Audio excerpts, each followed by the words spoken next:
Si l'eau du robinet est vraiment potable, pourquoi contient-elle des résidus de médicaments, d'hormones et de pesticides que personne ne peut éliminer totalement? Pourquoi les analyses officielles ne mentionnent jamais ces substances pourtant bien présentes? Pourquoi les médias évitent soigneusement d'en parler? Si tu veux comprendre pourquoi chaque gorgée d'eau cache une réalité inquiétante, reste jusqu'à la fin. D'ailleurs, like, commente, mets en favori et republie pour exposer cette vérité au grand jour. Une pollution invisible, mais bien réelle. L'eau que tu bois tous les jours contient bien plus que de simples molécules H2O. Elle traverse des sols pollués, des réseaux vieillissants, et surtout, elle récupère des substances que les stations d'épuration ne savent pas filtrer entièrement. Des analyses indépendantes ont révélé la présence de résidus médicamenteux, d'hormones, de pesticides et de microplastiques dans l'eau potable. Pourquoi? Parce que les traitements actuels ne sont pas conçus pour éliminer ces éléments complexes. Tu crois boire une eau pure, mais en réalité, tu absorbes une infinité de molécules indésirables qui s'accumulent lentement dans ton organisme. Médicaments, antidépresseurs, antibiotiques, un cocktail chimique inattendu. Chaque année, des tonnes de médicaments sont consommés par la population. Mais ce que personne ne te dit, c'est qu'une partie de ces substances se retrouve dans l'environnement, rejetées par les urines et les excréments. Les stations d'épuration ne peuvent pas filtrer ces molécules à 100%. Résultat, des traces de paracétamol, d'ibuprofène, d'antibiotiques et même d'antidépresseurs sont régulièrement retrouvées dans l'eau potable.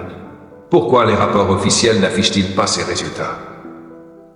Pourquoi n'existe-t-il pas de réglementation stricte pour les éliminer? Des hormones sexuelles dans ton verre d'eau. L'un des pires contaminants invisibles, c'est l'hormone issue des contraceptifs oraux. Des études ont montré que ces molécules modifient l'équilibre hormonal des humains et des animaux. Chez les hommes, elles sont suspectées d'être responsables de la chute de fertilité observée depuis plusieurs décennies.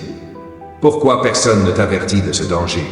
Si ces hormones modifient le développement des poissons et des amphibiens exposés à ces eaux, que font-elles sur l'être humain?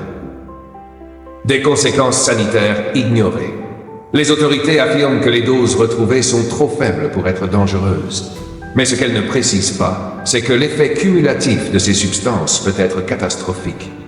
Des antibiotiques en faible dose favorisent la résistance bactérienne. Des antidépresseurs, même en traces, affectent le système nerveux des jeunes enfants. Des pesticides et perturbateurs endocriniens influencent les fonctions hormonales et immunitaires. Si ces substances sont inoffensives, pourquoi leur présence dans l'eau inquiète-t-elle les chercheurs indépendants? Un silence généralisé pour protéger qui? Pourquoi les industriels et les autorités ne font-ils rien? Parce qu'agir coûterait des milliards. Moderniser les stations d'épuration pour éliminer ces substances demanderait des investissements colossaux. Les laboratoires pharmaceutiques n'ont aucun intérêt à révéler que leurs produits finissent dans l'eau que tu bois. Si les autorités reconnaissaient publiquement le problème, elles devraient mettre en place des solutions, alors qu'il est plus simple d'ignorer le sujet. Pourquoi aucun grand média ne relaye ces informations alors que les études existent depuis des années? Comment te protéger? Pour filtrer réellement ton eau, il existe une seule solution efficace, l'osmose inverse. Mais pourquoi devrais-tu payer cher pour obtenir une eau véritablement pure alors que les autorités prétendent qu'elle l'est déjà?